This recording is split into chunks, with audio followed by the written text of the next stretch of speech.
Fake invoice scams target business owners and their employees. And bad actors use fake invoices to trick businesses to pay for products or services they ordered or that didn't exist. Products and services might include tangible items such as supplies, or even intangible items such as consulting services. And those could be referred to as renewals or add-ons to distract a victim. Typically, the bad actor sends an invoice to the victim by either email or regular mail, and the invoice will look official. It'll include a business logo, the name, address, and payment remittance details. And official seals, fonts, and other details might be well mimicked as a form of business identity theft. Some will include an intimidating message, such as a past due stamp or similar message, or will appear to come from a governmental agency, noting the payment is required to stay in compliance with the law to create a sense of urgency.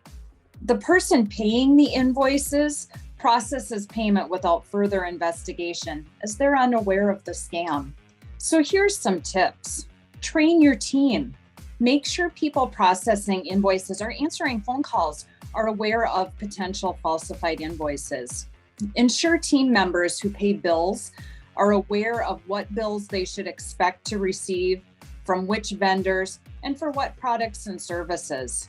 Does the requested amount on the invoice make sense for the product or service? Inexperienced bad actors might create an invoice with an outrageous sum for unrealistic quantities or billable hours.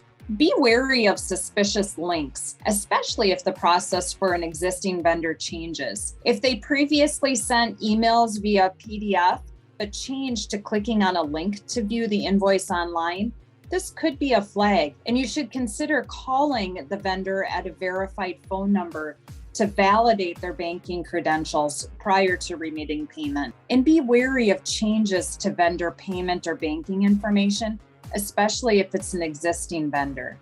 Again, call the vendor at a verifiable phone number if their banking information changes.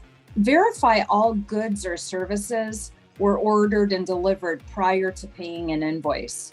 And designating specific team members who have authority to approve purchases, receive payments, and pay bills is always good business practice. Ask yourself, does the invoice have poor grammar or poor English? Discuss invoicing processes with new vendors prior to remitting the first payment. And ask yourself, does the email text pressure to pay immediately? Does the vendor's email address match the contact information you have on file? And does the email link to the landing page of an illegitimate URL?